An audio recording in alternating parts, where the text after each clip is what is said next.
Kerajaan Majapahit muncul pada abad ke-14 Masehi di puncak kejayaan ini ternyata menarik banyak para pedagang dari Arab, Persia, India, Melayu maupun Tiongkok. Dan dalam catatan Mahuan Yin Ye Sen Lang tahun 1430 ya mengatakan bahwasanya sebagian besar pedagang tersebut adalah Muslim.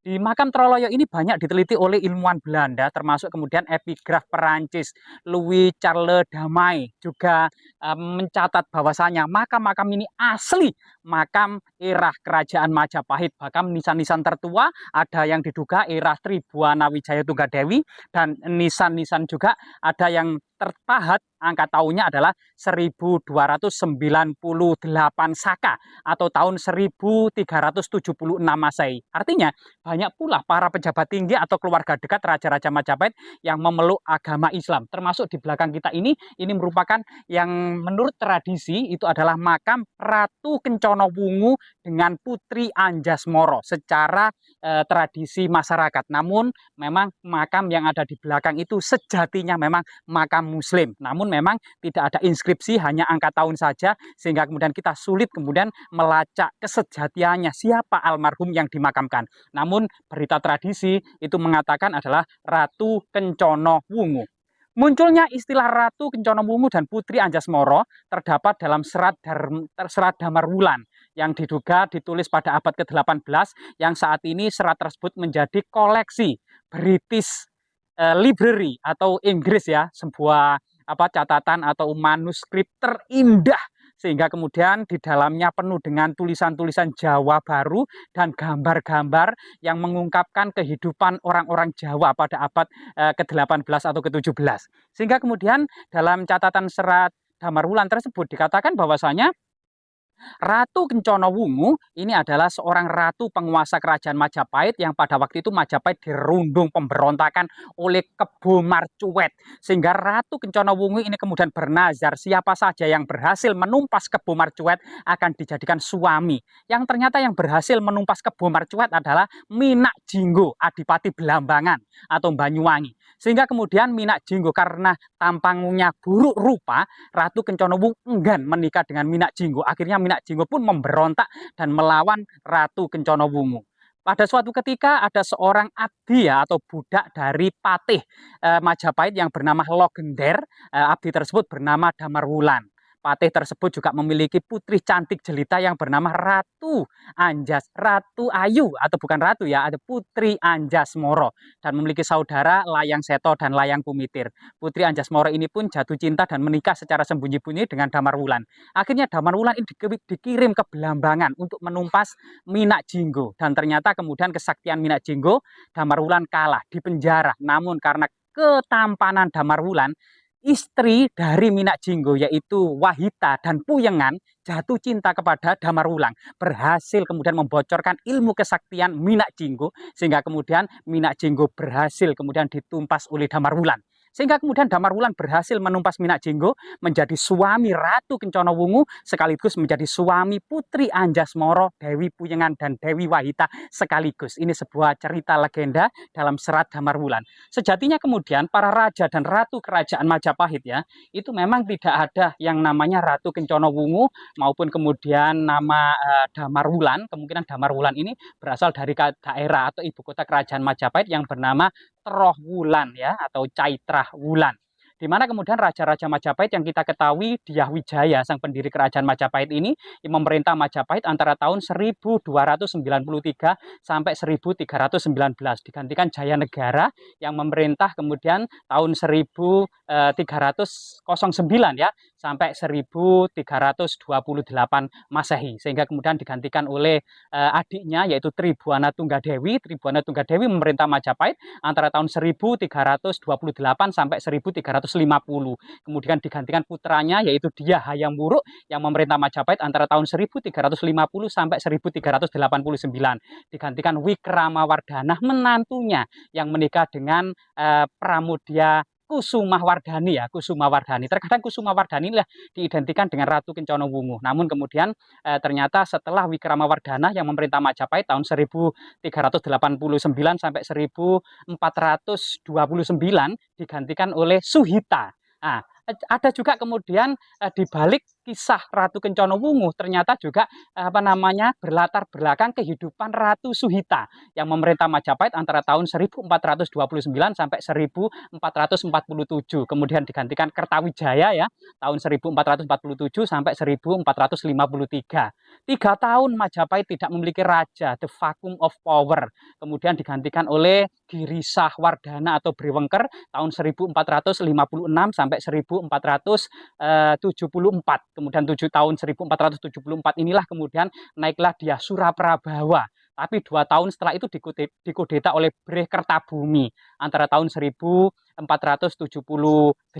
sampai 1468 sampai 1478. Kemudian terakhir adalah dia Ranawijaya yang memerintah Majapahit antara tahun 1474 sampai 1519 versi Profesor Hasan Jafar ya dari Universitas Indonesia. Jadi kemudian coba kita memasuki area yang paling sakral dan paling magis masyarakat kemudian dan cerita tutur yang berkembang hingga saat ini maupun catatan-catatan kolonial Belanda pada abad ke-19 maupun penelitian Charles Louis Damai epigraf Prancis juga mengatakan ini adalah makam asli Muslim, namun nama-nama ini bersumber pada berita tradisi Ratu Kencana Wungu dan Putri Anjasmara. Mari kita memasuki lokasi ya. Jadi rahayu kita memasuki area paling magis dan sakral. Jadi makam ini sejak awal ditemukan berada di sebuah gundukan tanah di dalam cungkup yang artinya ditinggikan karena kedudukan dan kemuliaan dari yang dimakamkan. Bahkan yang sangat luar biasa sekali di samping dari nisan kaki Ratu Kencana Wungu ada sebuah prasasti Jawa kuno ya. Nuwun sewu, rahayu Mbak, permisi, putunipun sowan coba mengungkap lah di sini ada balok angka tahun. Nah ini Kang, mungkin kamera bisa di zoom atau didekatkan. Nah di sini ada semacam prasasti yang sangat langka dan ternyata sangat kuno. Angka tahunnya terbaca 1302 Saka. 1302 Saka atau tahun 1380 Masehi. Jadi masa Raja Hayam Wuruk ini ya, jadi masa Raja Hayam Wuruk ini adalah bukti autentik dan kredibel yang menjadi pertanda bahwasanya di sini ada prasasti angka tahun masa Raja Hayam Wuruk, yaitu tahun 1302 Saka atau tahun 1380 Masehi ya. Ya, semoga kemudian bukti-bukti ini terus kemudian lestari ya dan bermanfaat untuk menyibak kesejatiannya kedua makam yang sangat mulia ini. Nah, kita saat ini ditemani ya spiritualis muda kita. Assalamualaikum Kang. Ini bersama spiritualis muda kita yaitu Kang Gun atau yang disebut juga Joko Linglung. Joko Linglung. Nah, luar biasa sekali Kang, kita bisa kolaborasi dan berkesempatan duduk bersama serta bertawasulan di makam yang sangat keramat ini yang menurut tradisi masyarakat kedua makam ini adalah makam Gusti Ayu Ratu Kencana Wungu maupun yang sebelahnya adalah makam Gusti Raden Ayu Anjasmara. Jadi penerawangannya Kang Joko Linglung ini sebenarnya ya secara kemudian supranatural, Kang Joko Linglung itu mendapati apa saja penglihatan secara spiritual Kang? Baik. Nah, ini Assalamualaikum warahmatullahi wabarakatuh ya. Saya Kang Joko Linglung. Ini dari penjelasan yang saya jabarkan sesuai apa yang saya lihat, sesuai apa yang saya teropong tadi, bahwasanya kedua makam ini memang ada benarnya memang makamnya beliau ya. Cuman sosok-sosok yang tak lihat ini di sini ada dua sosok yang tadi yang muncul itu memang dari era kerajaan. Kalau saya lihat dari kerajaannya itu Majapahit memang. Yang satu itu lebih muda itu yang Anjasmara ini beliaunya itu berambut lurus ya, wajahnya itu cantik. Tapi kalau yang Gusti Ratu Kencana Wungu ini lebih ke ibu-ibuan, beliau rambutnya ngumbak juga panjang tapi yang mempunyai tusuk konde ini Dewi Putri Kencana Wungunya. Yang ini yang Raden Ayunya masih kelihatan agak lebih polosan lah gitu. Lebih polosan. Dari yang tadi saya lihat di sini memang ada di situ suatu filsafat memang beliau ini dari kerajaan Majapahit, cuman memang masuknya lebih sudah masuk ke Islaman. Itu sudah lebih masuk ke Islaman. Jadi kan dulu kan memang ada era yang akhir itu kan memang kerajaan tapi sudah ada Islam yang masuk kan gitu. Nah, seperti itu. Lah pemeluk agama ini beliau juga sudah pernah beberapa versi lah orang-orang kan mengatakan ada yang agama Hindu, ada yang agama Islam. Tapi kalau menurut rombongan saya ini tidak ada masuk Islamnya juga. Gitu. Itu berdasarkan apa yang saya lihat gitu. Jadi kita kalau ngomong soal mistik Mas ya, kita tidak bisa untuk menyamakan antara satu sama yang lainnya. Karena mistik itu bisa jadi ngapunten, zaman dulu itu orang itu sakti-sakti, bisa mali rupa kan gitu loh. Sekarang wujudnya cewek, besok bisa cowok. Nah, sekarang wujudnya ini kayak cantik, besok bisa jelek gitu. Kalau sosok yang saya tangkap yang beliaunya yang sini tadi yang hadir yang cowok itu seperti apa ya, kalau dibilang itu orang kerajaan pakai mahkota, tapi ini nggak pakai pakaian di atas, itu pakai kerajaan ini lah. Nah itu teman seperti itu sosok yang laki-laki itu kayak Mahapati Gajah Mada lah seperti itu. Tapi ini bukan beliau, bukan Mahapati Gajah Mada. Yang mungkin yang dikatakan mungkin di sejarah yang siapa itu, beliau itu yang nikah sama Dewi Putri Kencana itu. Damar Wulan. Ya bisa jadi seperti itu. Orangnya gagah, ganteng soalnya. Mungkin bisa jadi seperti itu. Yang hadir ini tadi ya.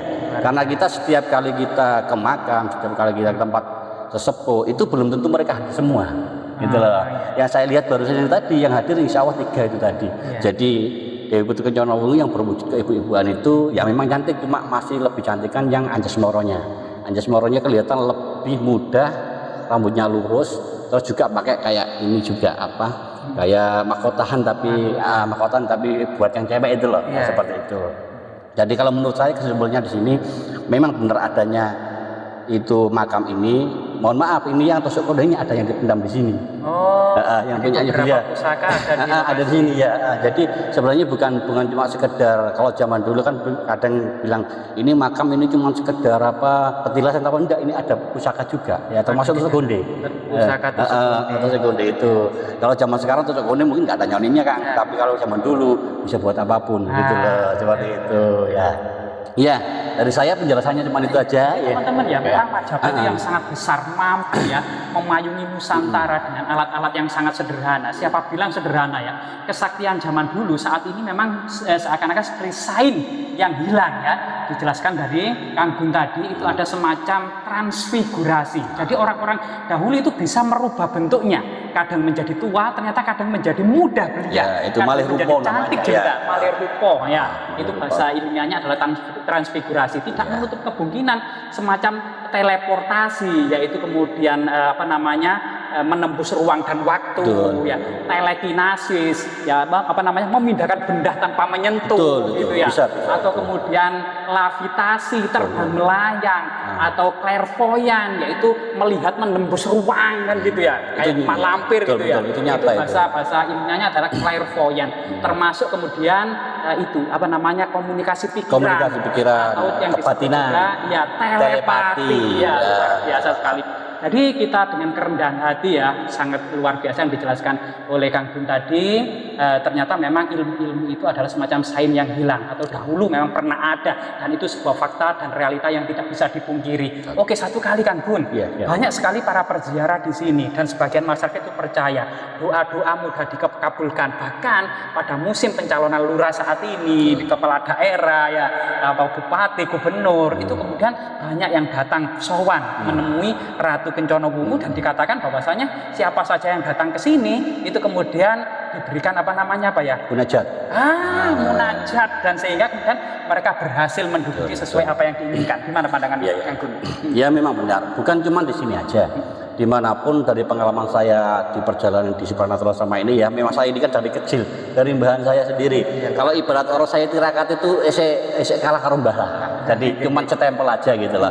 Itu dari pengalaman saya di mana-mana itu memang setiap tempat itu mempunyai suatu kelebihan masing-masing. Lah kelebihan itu bisa diambil dari riwayat beliau. Beliau dulu itu sebagai seorang apa? Ya, kayak pusaka ya, pusaka. Kayak pusaka itu kan nggak semua pusaka multifungsi. Ada pusaka ini buat tolak, ada pusaka ini buat pengasihan, ada pusaka ini buat jaga rumah. Nah seperti itu. Sama juga makam. Kalau makam ini setiap kali orang kayak pejabat, kayak apa ziarah di tempat ini, kalau memang benar-benar itu benar-benar istiqomah, benar-benar tujuannya itu positif, ya insya Allah bisa dikabulkan. Karena apa itu? Karena sesepuh ini benar-benar apa ngijabai. Jadi sesepuh ini kalau bilang dikatakan mati tapi bukan mati, tapi masih ada. Beliau bisa mendampingi siapapun yang memang berdoa di sini, mendoakan. Dan sesepuh yang zaman dulu itu ikut itu membantu. Prosesnya seperti apa? Kalau pencalonan bupati kayak gini kan sering-sering ya, bupati, kepala desa sampai gubernur, beliau sering terakat di sini. Tahu sowan terakat. Insya Allah suatu saat pada waktu pemilihan dia dibantu sama pasukannya beliau yang ada di sini, gitu loh. Jadi bisa ikut campur. Kok itu sebenarnya itu nyata, tapi nggak kelihatan. Memang sir itu kan hilang ya, nggak kelihatan, tapi bisa dinyatakan. Kasus nyata itu bisa. Kalau orang yang mengetahui, gitu loh. Makanya dimanapun tempat itu, kalau memang sudah ranahnya orang itu dulu itu berpotensi mempunyai suatu kelebihan ataupun kanuragan ataupun suatu pamor yang dulu di kerajaan mempunyai suatu kedudukan, itu pasti punya kesaktian. Lah kesaktian itu kan tidak luput dari khotam. Lah khotam itu yang membantu mereka. Bahkan Al-Quran pun setiap lafaz itu ada khotamnya, gitu lah.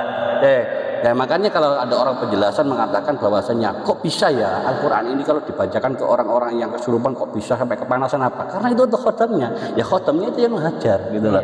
Khotam bisa membakar jin, ya. Ya next selanjutnya apa lah kalau ada orang kerasukan apa kita. Mungkin ini yang ditunggu-tunggu oleh pemirsa terkadang. Orang zaman dulu terutama para bangsawan atau petinggi kerajaan Majapahit itu kan muksa, gitu. Gimana? Oh, di sini ada makamnya. Lah, gini. Jadi gini, kalau penjelasan soal muksa itu memang benar, ada nyatanya. Ya mohon maaf ya, kayak Mahapati Gajah Mada, Raden Wijaya itu termasuk beliau juga muksa. Kenapa kok muksa? Karena beliau itu kalau memang sudah ranahnya di bumi ini sudah menyatakan aku wis seleran, aku wis gak jabat. Caranya ya apa supaya jabatanku dikekno di keturunan. Ya dia pasti bertapa beliau itu. Berapa tahun pertapaan itu akan hilang dengan jasadnya juga. Lah hilangnya itu bukan hilang nggak balik, enggak. Jadi hilang itu di situ menyatakan bahwasanya dia walaupun hilang tapi pasti bisa memantau anak cucunya. Seperti itu. Termasuk iya. Jadi ini mohon maaf kalau memang dilihat kayak jasadnya zaman geduk sama ini nggak ada jasad beliau, tapi muksa seperti itu. Nah, zaman dulu kalau nggak muksa pasti kan dibakar kalau Hindu ya. Seperti itu. Iya, seperti itu. Jadi memang muksa itu memang benar adanya. Bahkan saya dulu di Lamongan juga ada salah satu keturunan orang yang pernah mempunyai mbah-mbahan muksa itu pernah dikasih cerita juga, memang benar gitu. Jadi kalau orang mengatakan mana ada orang bisa musang sampai jasadnya masuk ke gaib, ada memang. Itu yang saya alami, mengatakan ini karena ada cerita juga ada kenyataan gitu. Bahkan saya juga pernah dihadiri beliau yang muksa gitu loh. Nah di situ kan saya nggak berani cerita kalau memang saya nggak pernah mengalami. Ya, seperti itu. Ya. Terima kasih Kang Gun atau Ki Joko Linglung, luar biasa sekali atas waktu dan kesempatannya sehingga kemudian para pemirsa atau netizen itu sudah puas ya, baik segi historis, legenda maupun kisah-kisah mistis yang ada di dalamnya. Semoga bermanfaat.